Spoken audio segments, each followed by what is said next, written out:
إن الحمد لله نحمده ونستعينه ونستغفره ونعوذ بالله من شرور أنفسنا ومن سيئات أعمالنا من يهده الله فلا مضل له ومن يضلله فلا هادي له وأشهد أن لا إله إلا الله وحده لا شريك له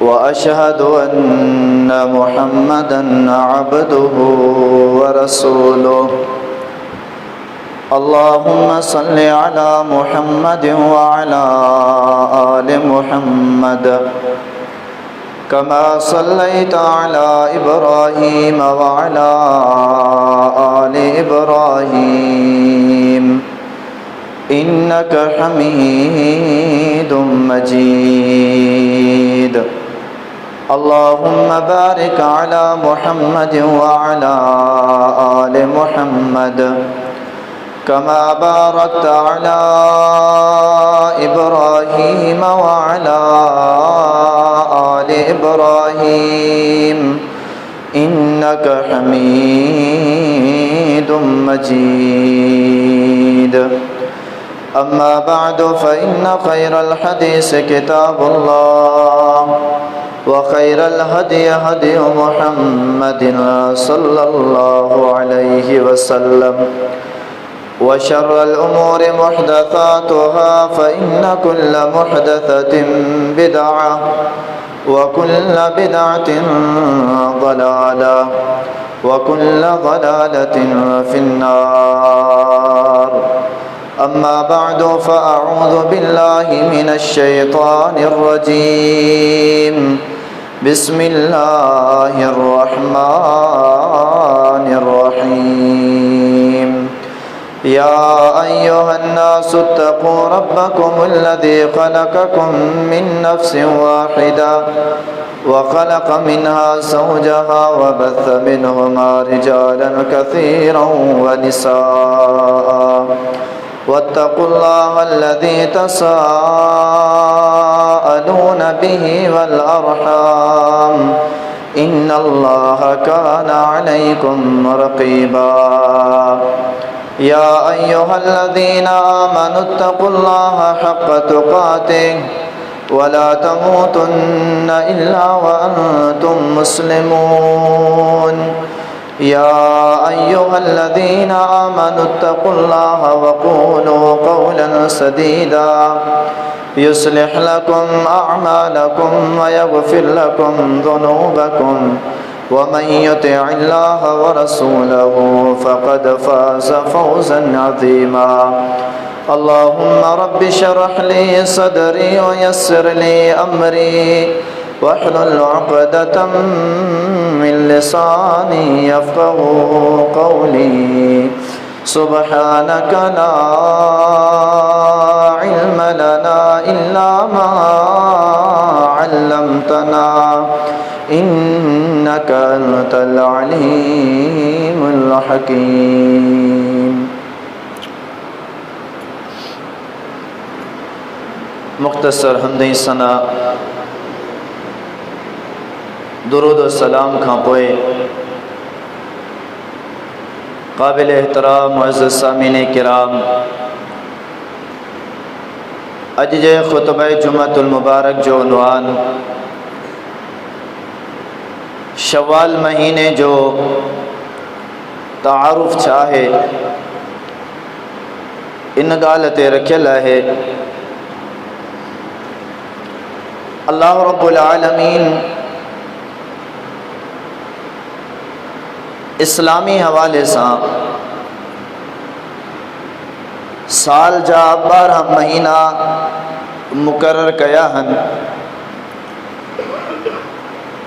ऐं पोइ रब्बुल आलमीन पंहिंजे क़ुरान पाक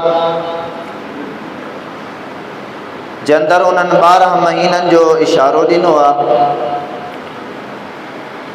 ऐं मुहम्मद करीम सल्लल्लाहु अलैहि वसल्लम जिन पंहिंजे फ़रमान मुबारक जे अंदरि 12 इस्लामी महीननि जा नाला बि ॿुधाया आहिनि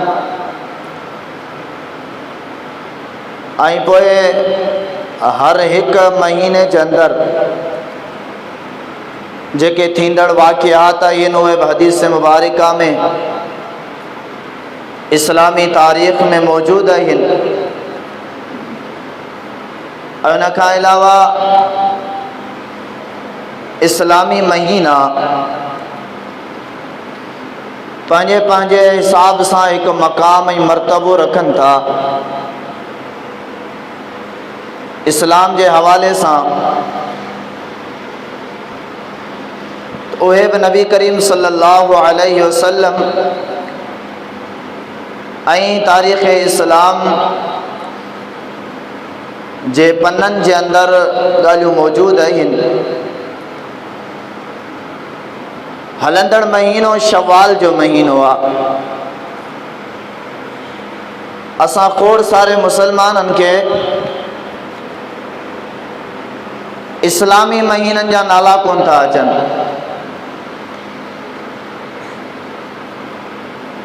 ऐं बाज़ोकात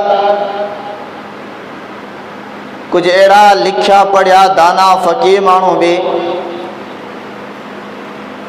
अची करे पुछा कंदा त साईं अॼु सिंधी तारीख़ काई आहे, अॼु सिंधी तारीख़ काई आहे। अल्लाह जा बानो कंहिं बि इलाइक़े सां ताल्लुक़ रखंदड़ जेका तारीख़ जेको वक़्तु बयान कयो वेंदो आहे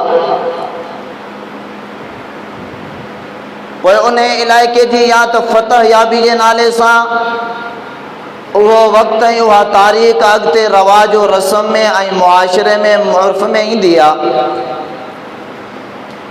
या तो उन इलाइक़े जी तबाही जे हवाले सां। इन जो मिसाल वठंदा हलूं, पंहिंजे इलाइक़े में ही मंसूरा नाले सां या ब्राह्मण आबाद जे नाले सां हिकु इलाइक़ो गर्क थियल आहे, तबाह थियल आहे।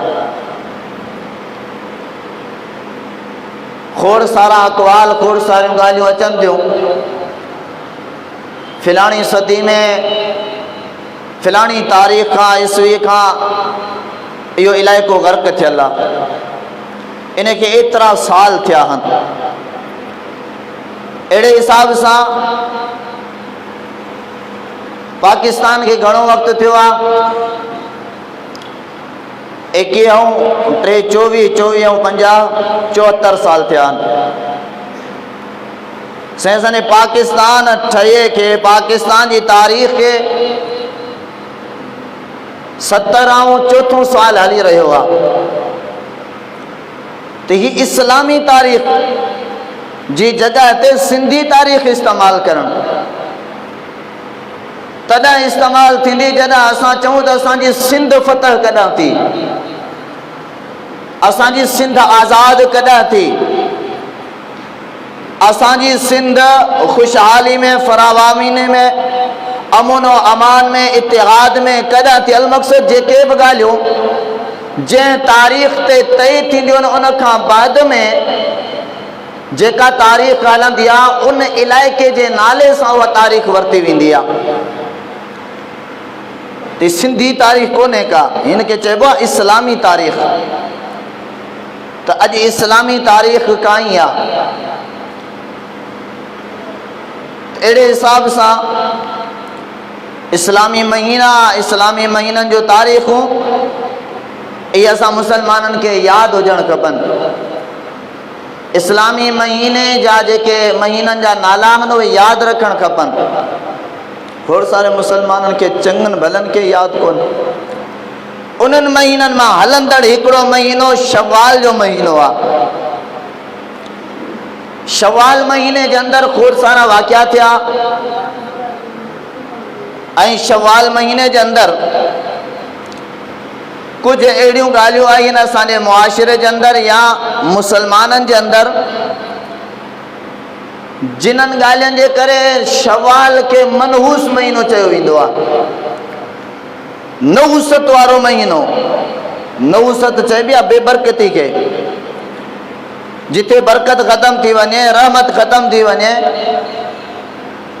ऐं फितना मुसीबतूं आज़माइश परेशानियूं दुख दर्द रुगो थियनि, पोइ उन वक़्त के या उन महीने के उन साल के मुआशरो जाहिल बेइल्म नहूस जे नाले सां सॾु कंदो आहे। अहिड़े हिसाब सां इस्लामी महीननि में 2-3 महीना ॿिया पिया आहिनि। अहिड़े हिसाब सां ॾींहंनि में बि मुसलमाननि जा ॾींहं ठहियल आहिनि। मिसाल तौरु जुमतुल मुबारक जो ॾियारो आहे, सिर्फ़ु जुमे जे ॾियारे कमु गुज़रे ई कोन थो, बेबरकतो ॾींहुं आहे। हालांकि पूरे हफ़्ते जे ॾियारनि मां बरकतन भरियो, अज़मतन भरियो जेकॾहिं को अफ़ज़ल तरीन ॾियारो आहे त जुमतुल मुबारक जो ॾियारो आहे। पर मुसलमान तो चवे साईं जुमे जे ॾियारे में बरकत कोन्हे का, कमु गुज़रे ई कोन थो, सीड़ापो जाम पियो थियो वञे ऐं जुमतुल मुबारक जे ॾियारे ते खोड़ सारा वाक़िया असांजी गिची में लॻनि था। त शवाल महीने जे अंदरि अल्लाह रब्बुल आलमीन बने कुरान पाक सूरत तौबा जे अंदरि 12 महीननि जो ज़िक्र फरमायो। फरमाया इन्ना इद्दत अश्शुहूरि इंदल्लाहि 12 शहरा फी किताबिल्लाह यौम खलक़स समावाति वल अर्ज़ मिन्हा अर्बअतुन हुरुम ज़ालिका अद्दीनुल क़य्यिम फला तज़लिमू फ़ीहिन्ना अनफुसकुम वक़ातिलुल मुशरिकीन काफ़्फ़तन कमा युक़ातिलूनकुम काफ़्फ़ा वअलमू अन्नल्लाह मअल मुत्तक़ीन। अल्लाह रब्बुल आलमीन फरमाए तो इन्ना इद्दत अश्शुहूर, बेशक महीननि जी तादाद, महीननि जो अदद इंदल्लाहि 12 शहरा, अल्लाह रब्बुल आलमीन वटि 12 महीननि जी तादाद गणपति अल्लाह फी किताबिल्लाह, अल्लाह रब्बुल आलमीन जे किताब कुरान पाक में कदा का यौम खलक़स समावाति वल अर्ज़, जदा का अल्लाह रब्बुल आलमीन आसमान ऐं ज़मीन के पैदा कयो, तदा का अल्लाह रब्बुल आलमीन साल ठाहियो, साल जा 12 महीना ठाहिया ऐं उन्हनि 12 महीननि जा नाला बि रखी छॾिया। पोइ अॻिते अल्लाह रब्बुल आलमीन फरमायो मिन्हा अर्बअतुन हुरुम, उन्हनि 12 महीननि मजा 4 महीना हुरमत वारा आहिनि। अहिड़े हिसाब सां नबी करीम सल्लल्लाहु अलैहि वसल्लम जिन महीना ॿुधाया ऐं पोइ महीननि में हुरमत वारे महीननि जा नाला ॿुधाया। हिकिड़ी ॻाल्हि यादि रखंदा हलो त जेका बि शइ अल्लाह रब्बुल आलमीन इंसान जे लाइ पैदा कई आहे उहा सभ जी सभ मुफ़ीद आहे, फ़ाइदेमंद आहे, इल्ला उन्हनि ॻाल्हियुनि खां, इल्ला उन्हनि शयुनि खां अलावा जिन्हनि जे बारे में अल्लाह रसूल ॿुधाए छॾियो आहे त हिन में माण्हू जे लाइ नुक़सानु रखियलु आहे, वगरना हर शइ में इंसान जो फ़ाइदो रखियलु आहे।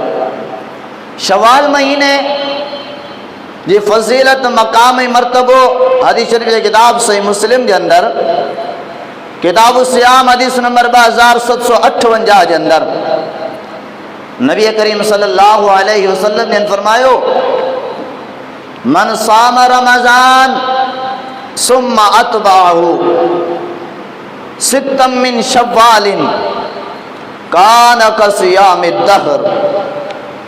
अल्लाह जे हबीब अलैहिस्सलातु वस्सलाम फरमायो जेको माण्हू रमज़ानुल मुबारक जा रोज़ा रखे तो ऐं उन खां बाद में शव्वाल महीने जा, हदीस पाक में नबी सल्लल्लाहु अलैहि वसल्लम रमज़ानुल मुबारक जे महीने जो नालो बि ज़िक्र कयो ऐं रमज़ानुल मुबारक खां बाद में अचण वारे महीने शव्वाल जो नालो बि ॿुधायो। पाण करीमन फरमायो रमज़ान खां बाद में जेको शव्वाल महीने जा 6 रोज़ा रखंदो, शव्वाल महीनो एॾो बरकतन भरियो, शव्वाल महीने जा इहे 6 रोज़ा एॾा बरकतन भरिया, कान कसियाम दहर, ॼण त इहे 6 रोज़ा इंसान जी पूरी ज़िंदगी जे मुक़ाबले लाइ काफ़ी आहे। एतिरा बरकतनि भरिया रोज़ा आहिनि शव्वाल महीने जा। अल्लाह जो रसूल ॿुधाए त शव्वाल महीनो बरकतनि भरियो। शव्वाल महीने जे रोज़नि जी एॾी वॾी फज़ीलत आहे, ऐं इहो शव्वाल महीनो वाहिद महीनो आहे जंहिंजे रोज़नि जी फज़ीलत रमज़ान जे रोज़नि खां बाद में एॾी आला ऐं बेमिसाल आहे। शव्वाल महीनो मनहूस कोन्हे। हदीस पाक मां शव्वाल महीने जो नालो बि ज़िक्र थी वियो हलियो, ऐं शव्वाल महीने जे 6 रोज़नि जी बि फज़ीलत बयान थी वई हली। त बाक़ी इहो महीनो कीअं थो मनहूस थी सघे? असां मुसलमाननि जी सोच मनहूस थी सघे थी, असां मुसलमाननि जी नीयत मनहूस थी सघे थी। इन जे करे जो असां पंहिंजे इस्लाम खां वाक़िफ़ न आहियूं, असां पंहिंजे ईमान खां वाक़िफ़ न आहियूं। नबी करीम सल्लल्लाहु अलैहि वसल्लम जे ज़माने मुबारक में हिन शव्वाल महीने जे अंदरि जेके वाक़िआत थिया, ऐं उन्हनि वाक़िआत में केतिरे क़दुरु अल्लाह साईं इस्लाम खे सरबुलंदी ॾिनी, इस्लाम खे फतहयाबी नसीब कई, मुसलमाननि खे ग़लबो ॾिनो, मुसलमाननि खे ख़ुशियूं ॾिनियूं। खोड़ सारा मिसाल, चंद मिसाल बयान कंदा हलूं। हिन शव्वाल महीने जे अंदरि पहिरीं हिजरी में जॾहिं मुहम्मद रसूलुल्लाह सल्लल्लाहु अलैहि वसल्लम मक्कतुल मुकर्रमा खां हिजरत करे मदीने मुनव्वरा आया, पहिरियों साल हली रहियो आहे। शव्वाल जे अंदरि नबी करीम सल्लल्लाहु अलैहि वसल्लम जिन पंहिंजे चाचे जे पुट उबैदा बिन हारिस बिन अब्दुल मुत्तलब रज़ी अल्लाह ताला अन्हु जिन खे 60 साथी ॾिना मुसलमान जेके मुजाहिदीन हुआ, ऐं उन्हनि खे कुझु ख़त ॾेई करे रवानो कयो पिए इलाइक़े ॾांहुं दावत तबलीग लाइ। हलंदे हज़रत अबू सुफ़ियान रज़ी अल्लाह ताला अन्हु जिन जो मुक़ाबिलो थी वियो, आमनो सामनो थी वियो हलियो वादी राक़िब में, जेका वादी मदीने मुनव्वरा खां कुझु किलोमीटरनि जे फ़ासिले ते आहे। जॾहिं उन वादी राक़िब में हज़रत अबू सुफ़ियान ऐं हज़रत उबैदा बिन हारिस ऐं जे साथियुनि जो पाण में मुआदो थी वियो हलियो ते हिक ॿिए ते तीर हलाइण शुरू कयूं। ऐं ॿुधाईंदो आहे न त मुसलमान सिर्फ़ु 60 माण्हू आहिनि, ऐं हुन पासे जेके हज़रत अबू सुफ़ियान रज़ी अल्लाह ताला अन्हु अञा उन इस्लाम क़बूल कोन कयो हो, मक्कतुल मुकर्रमा में हुयो, अञा काफ़िर हुयो। उन सां 200 माण्हू गॾु आहिनि। आमनो सामनो थी वियो हलियो। 60 मुसलमाननि 200 काफ़िरनि खे तीरनि ऐं पंहिंजे रोब बहादुरी जोश ऐं जज़्बे जे ज़रिए शिकस्त ॾेई करे भॼाए छॾियो। उन काफ़िरनि जे लश्कर में 2 माण्हू अहिड़ा हुआ जेके काफ़िरनि सां गॾिजी इन नियत सां आया हुआ, दिली तौर तो इस्लाम आणे चुका हुया, पर मक्कतुल मुकर्रमा जे अंदरि मुशरिकनि जो काफ़िरनि जो होड़ ऐं दबदबो हुयो जो सरेआम के मुसलमान के इस्लाम जी दावा करण कोन ॾींदा हुआ। पोइ अबू सुफ़ियान रज़ी अल्लाह ताला जे लश्कर में ज़ाहिरी तौर इहो बावर कराए आया, ज़ाहिर कराए आया त असां काफ़िर आहियूं, असां मुशरिक आहियूं ऐं तव्हां सां गॾु हलूं था। पर इहो पढ़ करे आया त यकीनन इहो जेको सफ़र वञे पियो शाम ॾांहुं असांजो काफ़िलो, इहो मदीने जे हदनि मां ई गुज़रे थो, ऐं मदीने जी का बि अहिड़ी राह, अहिड़ो चौक, अहिड़ो चौराहो, अहिड़ो रस्तो न आहे जेको मुसलमाननि जे मुहादे में न पवे। यकीनन असांजो मुहादो मुसलमाननि सां थींदो, ऐं थोरी बि जेकॾहिं 19-20 थी त असां काफ़िरनि खां निकिरी करे मुसलमाननि ॾे भॼी वेंदासीं। हज़रत मिक़दाद बिन अमर रज़ी अल्लाह ताला अन्हु ऐं उन खां पोइ उतबा बिन ग़ज़वान अल माज़नी रज़ी अल्लाह ताला अन्हु 2 ॼणा हुननि खां अलॻि थी करे मुसलमाननि जे लश्कर में विया हलिया। हीअ शवाल महीने जी बरकत आहे। 200 माण्हुनि खे 60 माण्हू डोड़ाइनि पिया। हीउ शवाल महीने जी मनूसियत न बल्कि बरकत आहे। इन वाक़े मां तव्हांखे मूंखे कहिड़ा वाक़िया सबक था मिलनि? असांजे मुस्लमान ममालिक खे केतिरा सबक मिलनि था? असांजे मुस्लमान हुक्मराननि खे कहिड़ा सबक मिलनि था? 60 माण्हू आहिनि 200 सां विढ़नि था, डोड़ाए करे मारे भॼाए छॾनि था। असां केतिरा मुस्लमान आहियूं? सॼी दुनिया में कमो पेश अरब खां मथे आहियूं मुस्लमान। ऐं ॾिठो वञे हिंदू, यहूदी, ईसाई ऐं मुस्लमान जेकॾहिं खे विरायो वञे त तादाद में 2 नंबर ते मुस्लमान आहिनि।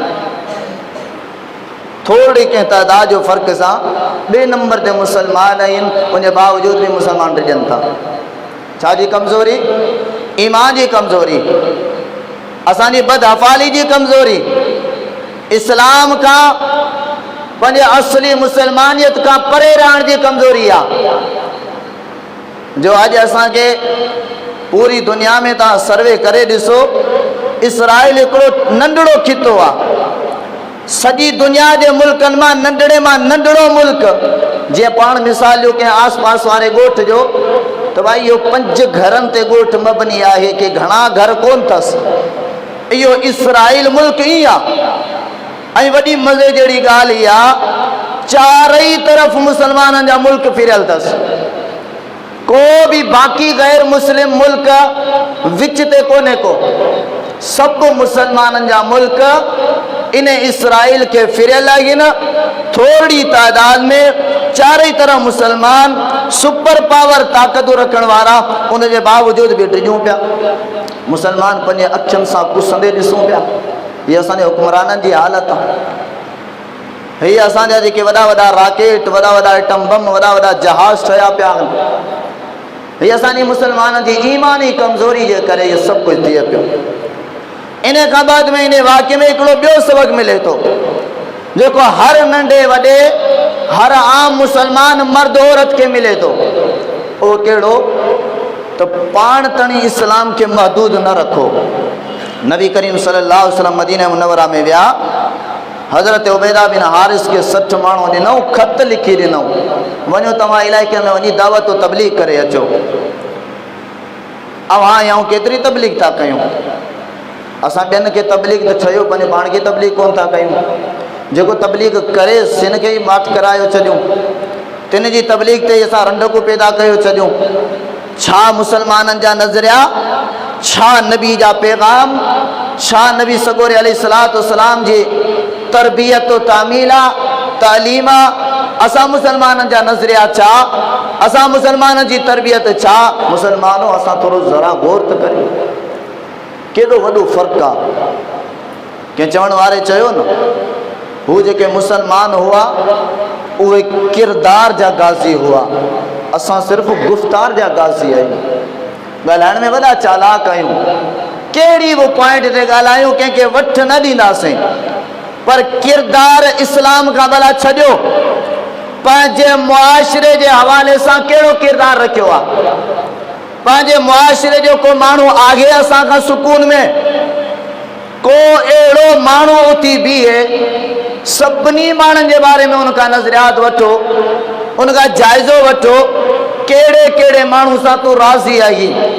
100 मां 70% माण्हू इहो ॿुधाईंदो, इन्हनि खां बेज़ार आहियां। हीअ असांजी ज़ाती मुआशिरती हैसियत आहे, मुआशिरती कैफ़ियत आहे। त इस्लामी कैफ़ियत असांजी छा थींदी? उन खां बाद में ॿियो वाक़ियो शवाल मुअज़्ज़म में जेको थियो, शवाल जी बरकतनि सां जेको मुसलमाननि खे वॾी कामयाबी जी सूरत में नसीब थियो, उहो आहे ग़ज़वा बनु सुलैम। इहो 2 हिजरी में थियो आहे। शवाल जो महीनो आहे, मदीने मुनव्वरा में हलंदड़ ॿियो साल आहे। नबी करीम सल्लल्लाहु अलैहि वसल्लम जना ग़ज़वा बदर करे मोटी आया, 7 ॾिहाड़ा गुज़रिया। मदीने मुनव्वरा जे अंदरि हिकिड़ो कबीला बनु गतफ़ान, ऐं पोइ उन में नंढड़ा नंढड़ा ॻोठ पाड़ा, जीअं पंहिंजे इलाइक़े में ॻोठ आहिनि, ही फिलाणो वॾो ॻोठ आहे, उन ॻोठ में पाड़ा आहिनि, ही फिलाणनि जो आहे, ही फिलाणनि जो आहे, ही फिलाणनि जो आहे, जीअं पंहिंजे इन इलाइक़े में बि आहिनि, वॾे ॻोठ में बि आहिनि, ही फिलाणो पाड़ो, फिलाणो पाड़ो, फिलाणो पाड़ो। ईअं क़बीले बनू गतफ़ान वॾो हिकिड़ो क़बीलो हुयो, ऐं पोइ उन में नंढड़ा नंढड़ा ॻोठ हुआ। उन में क़बीले बनू सुलैम जे माण्हुनि फ़ौज जमा करणु शुरू कई मुसलमाननि सां विढ़ण जे लाइ, माना कि अंदरूनी उन्हनि साज़िश शुरू कई। जॾहिं त पहिरियां सभिनी सां मुआइदो थी चुको हुयो मुसलमाननि जे तरफ़ां, त न को मुसलमान अगराई करे कंहिं गैर खे का तकलीफ़ ॾींदो कंहिं बि क़िस्म जी, ऐं न वरी को गैर अगराई करे कंहिं मुसलमान खे तकलीफ़ ॾींदो। जेकर ईअं थियो त पोइ सभु जा सभु मुसलमान या गैर मुस्लिम गॾिजी करे उन मुजरिम जे ख़िलाफ़ उथी बीहंदासीं, उनखे कैफ़े किरदार ते पहुचाईंदे उनखे सज़ा ॾींदासीं। बहरहाल हिननि अंदरूनी तौरु साज़िश कई। नबी करीम सल्लल्लाहु अलैहि वसल्लम जा जेके असहाब सगोरा जेके इन ड्यूटी ते रखियल हुआ, त तव्हां हालात जो जाइज़ो वठंदा करियो, ख़बरूं रखंदा करियो, जिन्हनि खे जासूस चयो वेंदो आहे। नबी करीम सल्लल्लाहु अलैहि वसल्लम ताणी पैगाम पहुची, अल्लाह जा रसूल क़बीले बनू गतफ़ान जे माण्हुनि इहा मुहिम शुरू करे छॾी आहे, फ़ौज गॾु कनि पिया मुसलमाननि सां विढ़ण जे लाइ। अल्लाह जे प्यारे पैगम्बर सल्लल्लाहु अलैहि वसल्लम जिन पाण सां गॾु 200 मुसलमाननि जो टोलो वठी करे क़बीले बनू गतफ़ान जे हिकिड़े इलाइक़े या हिकिड़े पाड़े जे मथां वञी करे अल्लाह जे रसूल सल्लल्लाहु अलैहि वसल्लम मुहासिरो कयो। उहे मुहासिरे में सभु जा सभु भॼी निकिरी विया हलिया। मुसलमाननि खे फ़तह शवाल जे महीने में, शवाल मनहूस महीनो कोन्हे, उन खां बाद में टियों वाक़ियो ग़ज़वा हुनैन मदीने मुनव्वरा जे अंदरि रहंदड़ टियों साल आहे, शवाल जे महीने में थी आहे। ग़ज़वा उहुद टियों साल आहे, शवाल महीने में थी आहे। नबी करीम सल्लल्लाहु अलैहि वसल्लम के एक अज़ीम कामयाबी हासिल थी आहे, मुसलमाननि खे एक वॾी कामयाबी हासिल थी आहे। ऐं उन खां बाद में इन साॻे शवाल महीने में 5 हिजरी मदीने मुनव्वरा जो हलंदड़ 5 साल आहे, ग़ज़वा खंदक पेश आयो आहे, जंहिंमें मुसलमाननि खे फ़तह थी, काफ़िर मरऊब मग़लूब थी विया हलिया, शिकस्त तस्लीम करे भॼी जान छॾाए विया हलिया। उन खां बाद में शवाल महीने में 8 साल मदीने मुनव्वरा जी हिजरी जो ग़ज़वा हुनैन लॻो आहे। ग़ज़वा हुनैन में भी अल्लाह रब्बुल आलमीन मुसलमाननि खे फ़तह कई, शवाल जो महीनो आहे। ग़ज़वा ताइफ़ हुनैन खां बाद में फ़ौरन जंग लगी आहे। अल्लाह जे प्यारे पैगम्बर सल्लल्लाहु अलैहि वसल्लम मुसलमाननि खे फ़तह नसीब थी आहे, शवाल महीनो आहे। उन खां बाद में ग़ज़वा हमराउल असद जेको मदीने मुनव्वरा जे अंदरि हलंदड़ 3 साल आहे हिजरी जो, शवाल जो महीनो आहे। नबी करीम सल्लल्लाहु अलैहि वसल्लम ग़ज़वा उहुद खां मोटिया, ऐं ग़ज़वा उहुद में मुसलमाननि खे तकलीफ़ जाम अची चुकी हुई। 70 मुसलमान शहीद थिया ऐं ज़ख़्मी बि जाम थिया हुआ। अल्लाह जा हबीब अलैहिस्सलातु वस्सलाम ग़ज़वा उहुद मां जीअं मोटिया, मोटण खां बाद में 2-3 ॾींहंनि जे अंदरि अंदरि ख़बर पई त हमराउल असद जेके उन इलाइक़े वारा माण्हू आहिनि उहे मुसलमाननि ख़िलाफ़ तयारी पिया कनि, ऐं उहे मिलावट कंदा मुशरिकीन मक्का सां, जेका हज़रत अबू सुफ़ियान या उनखे अलावा ॿिया जेके काफ़िर हुआ सिफ़र सालार उन्हनि जा शिकस्त खाई करे पंहिंजी जमायत सां भॻा, तो पोइ हमराउल असद जेको इलाइक़ो हुयो चंद माण्हू उन्हनि सां गॾिजी विया हलिया, ऐं उन्हनि बि इहो इरादो कयो त मुसलमान अञा ग़ज़वा उहुद जे मैदान मां हेॾा अञा कोन पहुता हूंदा, जेकॾहिं पहुता बि हूंदा तॾहिं बि पंहिंजे ज़ख़्मनि में चूर ऐं सूर हूंदा। लिहाज़ा हाणे असां मदीने मुनव्वरा ते हमिलो करे बाक़ी मुसलमाननि खे मग़लूब था करियूं। अल्लाहु अकबर कबीरा। अल्लाह जे हबीब सल्लल्लाहु अलैहि वसल्लम खे ख़बर पइजी वई हली। नबी करीम सल्लल्लाहु अलैहि वसल्लम जिन ऐलान कयो, ओ मुंहिंजा साहबियो जेके ग़ज़वा उहुद में शामिल हुआ, उहे सब जा सब वरी निकरो। 3-4 ॾींहं मस गुज़रिया, वरी सब जा सब निकरो।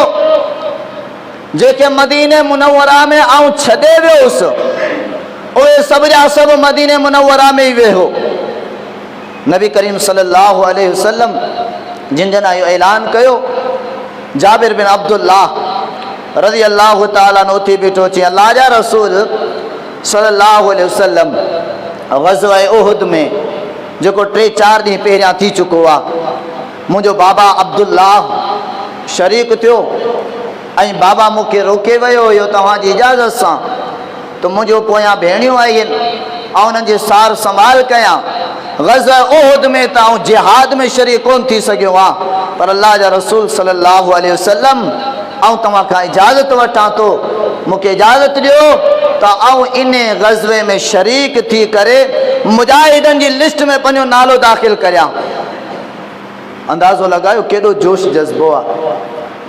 नबी सल्लल्लाहु अलैहि वसल्लम ऐलान करे चुका हुया, जेके ग़ज़वा उहुद में रहियल हुआ से बाक़ी रहिया पिया हुजनि, जेके ग़ज़वा उहुद मां विढ़ी ज़ख़्मी चूर थी आया आहिनि, उन्हनि खे वरी उथणो आहे, हलणो आहे। कंहिं बि साहबी ईअं कोन चयो त अल्लाह जा रसूल कल्ह ते विढ़ी आया हूं, अञा ताणी फट ई कोन छुटान, वरी तो हेॾां वठियो थो हले। न मजाल आहे को ईमान वारो ॻिणक पुछे। अॼु असां मुसलमान दाह मथां दाह लॻी, दाह मथां दाह लॻी, तबाही थी वेंदी हली, मरी वेंदासीं हलिया, हीअं थींदासीं। अब जिहाद त परे जी ॻाल्हि आहे, दावत तबलीग त परे जी ॻाल्हि आहे, पंहिंजो पाण खे त सुधारियूं, उहो बि सुधारणु कोन्हे। असां मुसलमान आहियूं, किथे हू मुसलमान, किथे ई असां मुसलमान। नेठ जाबिर बिन अब्दुल्लाह रज़ी अल्लाह ताला अन्हु अल्लाह जे रसूल खे मिनथू कनि था, अल्लाह जा रसूल मूंखे महरूम न करियो, आऊं शरीक थींदुसि। अल्लाह जे रसूल फरमायो, जाबिर हल भला तूं हली शरीक थी। असां ज़ोरी मुसलमाननि खे मस्जिद में वठी अचनि, निमाज़ में शरीक थियो त ज़ोरी भॻा था वञनि। हीअ असांजो ईमान आहे, हीअ असां मुसलमान आहियूं। हीअ इस्लाम सां, नबी सां, जिहाद सां, अल्लाह सां, मस्जिद सां, नमाज सां, क़ुरान सां, हीअ असांजी मोहब्बत आहे। नबी झले त बाबा जिहाद में तूं न हल, जेके पहिरियां हलिया सही हलनि। साहबी ज़ोरी इजाज़त वठी शरीक थे। अॼु जे मुसलमान खे जिहाद परे जी ॻाल्हि, ज़ोरी मस्जिद में वठी अच, ज़ोरी भॻो वञे, ॾिसे त कोन पियो किथां भॻो वञे। ऐं कहिड़ा मुसलमान वरी नौजवान गुज़िश्ता जुमतुल मुबारक ते इहो उनवान कयो त निकाह छो था टुटनि। पोइ उन में अल्लाह जा बाना कहिड़ा बि निकिता। इन मौज़ू पढ़ण खां, इश्तिहार जीअं पढ़ियऊं जुमे अचण खां पहिरियां ई पाण में फ़ैसिलो कयूं त पाण में इहा हरकत मौजूदु आहे। लिहाज़ा पाण या त आख़िर में हलंदासूं या त अॼु जुमे ते हलूं ई कोन था। इहा मुसलमाननि जी हालत आहे। अल्लाह जा बाना सुधरण जो नालो कोन्हे, ग़लती आहे, गुनाहगार आहियूं, मुसलमान आहियूं। वॾी ॻाल्हि त पंहिंजो पाण खे हक़ वारी जमायत चवराइण वारा कम सभु 2 नंबर था कयूं। को सम्झाइण वारो अचे त इन्हनि जी सम्झाइण में दाख़िल ई न आहे थियणु। हीअ असां मुसलमाननि जी हालत। ऐं नौजवान तबिको आहे, होॾा नौजवान साहब ई चए थो अल्लाह जा रसूल मूंखे शरीक कयो। हीअ नौजवान चए थो न बाबा, इस्लाम खां अल्लाह जी पनाह, असांजी नियत साफ़ आहे, असां हिन पासे चङा आहियूं। अल्लाहु अकबर कबीरा। हमराउल असद नबी करीम सल्लल्लाहु अलैहि वसल्लम जिना चूर सूर ज़ख़्मी थियल सहाबी बि रत वहे पे इन ज़ख़्मनि मां शामिल थी विया। अल्लाह जा रसूल हर हाल में लब्बैक हाज़िर आहियूं, तुंहिंजे दीन जे लाइ, तुंहिंजी नबूवत जे लाइ, रब जी तौहीद जे लाइ असांजो हर क़ुर्बान थिए त नज़रानो ॾियण जे लाइ तयारु आहियूं, पोइ ते कोन हटंदासीं। शवाल मुअज़्ज़म जी बरकत आहे। उन खां बाद में हज़रत अमीर हमज़ा रज़ी अल्लाह ताला जी शहादत जो वाक़ियो शवाल मुअज़्ज़म में थियो आहे। ही तारीख़ आहे शवाल जी। हज़रत अमर बिन साबित बिन वक्स रज़ी अल्लाह ताला अन्हु, उहो माण्हू आहे इहो पूरी मुसलमानियत में हज़रत आदम अलैहिस्सलातु वस्सलाम खां वठी करे इंशाअल्लाह ता क़यामत ताणी इहो वाहिद मुसलमान आहे जंहिं हिकिड़ो सजदो बि कोन कयो पर जन्नती आहे, हिकिड़ो सजदो बि कोन कयो पर शहीद आहे। अल्लाह रब्बुल आलमीन उनखे मुजाहिदनि जी लिस्ट में शामिल कयो। ऐं मुजाहिद बि कहिड़ा? फरमाई जिन्हनि मक्को फतह करण खां पहिरियां इस्लाम आंदो हुयो ऐं जेको आहे सो जंग में शरीक थिया शहीद थिया, अल्लाह फरमाए तो बाद वारनि खां उनजो मक़ाम आला आहे। एॾे वॾे मंज़िल वारो हुयो सहाबी अमर बिन साबित बिन वक़्स रज़ी अल्लाह ताला अन्हु साईं कीअं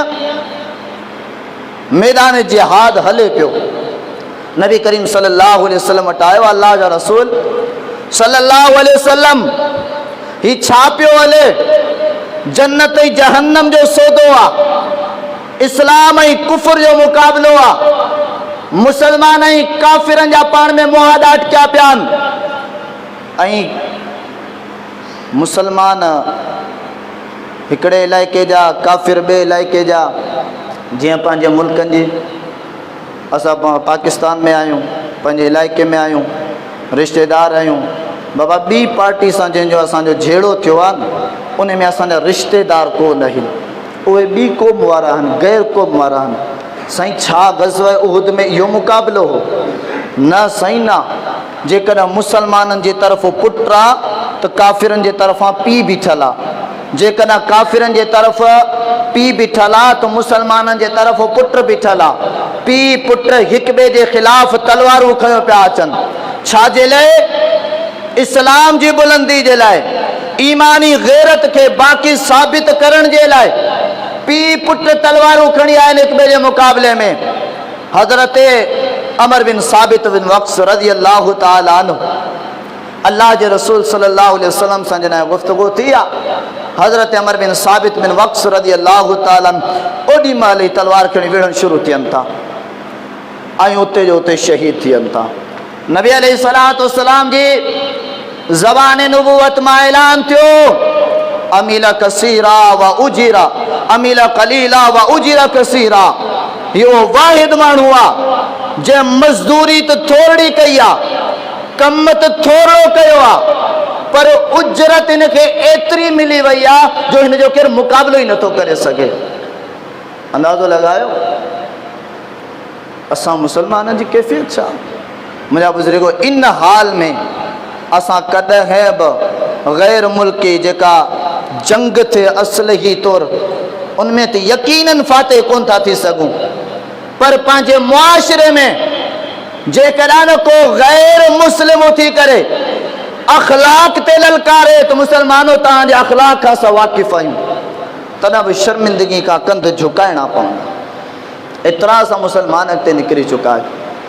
अल्लाह अकबर कबीरा। उन खां बाद में शवाल मुअज़्ज़म में हिकु ॿियो अज़ीम वाक़ियो, बनु कैनका 2 हिजरिया मदीने मुनव्वरा शवाल जो महीनो आहे, ग़ज़वा बदर थी आहे। उन खां बाद में फ़ौरन बनु कैनका, बनु नज़ीर, बनु कुरैज़ा 3 यहूदियुनि जा कबीला हुआ ऐं 3 कबीला ख़तरनाक संग दिल माण्हुनि जा हुआ। ऐं बनु कैनका जो सरदार शाश बिन कैस आहे, यहूदी आहे ऐं वॾी ॻाल्हि त पोढ़ी उमिरि, वॾी उमिरि आहे, पोड़ो थी चुको आहे, पर सरदार आहे। एतिरे क़दुरु यहूदियुनि जो पंहिंजे पोढ़े सरदारनि ते बि एतमाद हो। असांजा नौजवान सरदार थुला थंबरा जिसामत वारा सरदार, पोइ बि असांजी आवाम जो एतबार कोन्हे, छो जो लक्षण अहिड़ा आहिनि। आवाम सां आयासीं 12 महीने, हाओ बाबा तव्हांखे हीअ बि ॾींदासीं, हीअ बि ॾींदासीं, हीअ बि ॾींदासीं, हीअ बि ॾींदासीं। असांजी आवाम वीचारी भोली भाली टुकनि वालियूं रलियूं, कॾहिं पाण बि उन ते कोन सुतो। असांजी अमड़ी भेण ठाहे सोली करे वॾी पेती में रखी आहे। फिलाणो सरदार अचे पियो, उनजे लाइ उहा रली अची वई, उहे रुमाल अची विया हलिया, जेका मुंहिंजी अमड़ पंहिंजे मुड़ुस खे ॾियण लाइ तयारु कने, पंहिंजे पुट खे ॾियण लाइ तयारु कने, पंहिंजी धीउ खे ॾियण जे लाइ तयारु कान्हे का, ख़ासि कंहिं वक़्त लाइ उहा रखियलु आहे। पर जॾहिं असांजो को बोरतार ऐं सरदार अची वियो हलियो, इहे सभु शयूं उन्हनि जे पेरनि में आहिनि। अल्लाह अकबर कबीरा। पर पोइ बि बेवफ़ाई, पोइ बि गद्दारी, पोइ बि ठगी, अवाम सां धोखेबाज़ी, अवाम सां फ़राड, अवाम खे हमेशह ज़ुल्म ऐं जबरतात रखणु। इन खां त पोइ यहूदी सरबराह भला हुआ, पोड़ो थी चुको आहे, जसामत कोन्हे का, वेड़ जी ताक़त कोन्हे का। कोई बि नौजवान जेके यहूदी सभु उनखे पंहिंजो सरदार तस्लीम कनि पिया, जीअं चवे पियो तीअं कनि पिया, माना के हिकु मायार बीहारियल हुयो। एक हैसियत भी आरियल हुई, पंहिंजे यहूदीअ जे एतबार सां हिक ॿिए खे हक़ ॾियारियल हुआ, तॾहिं त एॾो वॾो न मक़ाम हुयो। बहरहाल जॾहिं ग़ज़वा बदर थियो मुशरिकीन मक्का काफ़िरनि सां, हेॾा यहूदियुनि चयो त छो न असां इन ॻाल्हि मां फ़ाइदो वठूं। हिननि पंहिंजो पाण में पिरो पैगन ठाहिणु शुरू कया त ही मुसलमान वो जेके मुशरिकीन मक्का वॾा वॾा सरदार जज़ीरा अरब ते जेके काबिज़ लॻा पिया आहिनि, वॾा वेड़ू वॾी दौलत वारा, इन्हनि खे ही 313 थकल टुटल सन्हड़ा बीमारियुनि जा मुअल, खाध पीत जे लाइ कुझु कोन्हे को, इहे उन्हनि खे कुटे मारे भॼाए आया आहिनि। 313 ही 1000 अॻियां लश्कर आहे, उन्हनि खे मारे भॼाए आया। हिननि जो छा थींदो असांजो? ही जे कॾहिं न थोरा मुसलमान वधी विया हलिया, हाणे त असांखे बि मारे छॾींदा। इहे ॻाल्हियूं शैतानी सोचूं रखे पंहिंजे अंदरि प्लानिंग ठाहे इन शास बिन कैस मुसलमाननि जे अंदरि तफ़र्रिक़ेबाज़ी करणु शुरू करे छॾी। मदीना मुनव्वरा जा 2 कबीला, कबीला औस ऐं कबीला खज़रज, काफ़ी वॾे वक़्त खां जहाल जे दौर में उन्हनि में पाण में क़ौमी तज़ाद, क़ौमी झेड़ा, क़ौमी किताल हलंदा पिया आया। कुछ तारीख़ जा किताब लिखंदा 120 सालनि खां ज़ाती तकरार किताल हलंदो पिया आयो। एतिरा हिक ॿिए जा क़त्ल कयूं जो शुमार खां मथे। उहे माण्हू बि जॾहिं मुसलमान थी विया हलिया, हाणे इन शास बिन कैस यहूदी चयो, जंहिंमहिल गुज़र थियो ॾिठई त आओ बेली 2 कबीला पाण में खिलनि वेठा, टहक टुहकी लॻी पई आहे, इस्लामी जज़्बो ऐं गैरत लॻी पई आहे। साईं ही एॾा 120 सालनि खां वधीक जंग थी आहे हिननि जी, पाण में विढ़िया आहिनि, कल्ह इस्लाम क़बूल करे अॼु खीर खंड लॻा पिया आहिनि, ही कीअं थो थी सघे? साईं हिन छा कयो, हिकिड़ो पंहिंजो नौजवान हथु करे उन कई मुसलमान जी दावा मुनाफ़िक़, उन वञी करे उन्हनि जे विच ते कचहरी आस्ते आस्ते करे सोराख़ लॻाए शुरू कयो, जीअं असां मुसलमाननि जो अॼु जो कमु आहे। हिक ॿिए खे वेढ़ाइण जे लाइ कीअं बाह ॿारींदा आहियूं, पहिरियां ख़ाली चूंटी खणी ईंदा आहियूं, पोइ उनजे मथां कख विझी वरी थोरो दूंहों ॾेखाए कोई फूको ॾींदा आहियूं त वॾो बंबड़ ॿरे। पोइ पाण में हिकिड़े घर जा, हिकिड़े रत जा, हिक ॿिए जा क़त्ल जा प्यासी लॻा पिया आहियूं, रस्ता रोक लॻी पई आहे, परेशान हितां न हमरा हुतां फिरियो पियो अचे, छो? अॻियां वेठल आहिनि, विढ़ी न पवनि। असां हिकिड़े घर जा माण्हू आहियूं। से उन बि इहो साॻियो कमु कयो, पुराणियूं दुश्मनियूं यादि ॾियारई, हल हिन तव्हांजे पीउ खे हिन मारे, ही अञा जेरो वेठो आहे, हिन तुंहिंजे ॾाॾे खे मारे छॾियो, केॾो तव्हांजो ॾाॾो वॾी मनक़िबत वारो, शान वारो, वॾे दबदबे वॾे रियत वारो शोर, हुन मारे छॾियो, ही अञा वेठो आहे। 2-3 जो ईअं चुंगू ॾिनई त मुसलमाननि खे साॻी दुश्मनी यादि अची वई। इहे साॻिया मुसलमान मक़ाम हरा ते निकिरी आया, साॻी जंग बुआस जो वरी शुरूआत पिया कनि। हिकु 2 मुसलमान गिरोह नबी जी मौजूदगी में 2 तलवारूं खणी पुरानी दुश्मनी जे लाइ क़त्ल करण जे लाइ मैदान ते लॻी आया।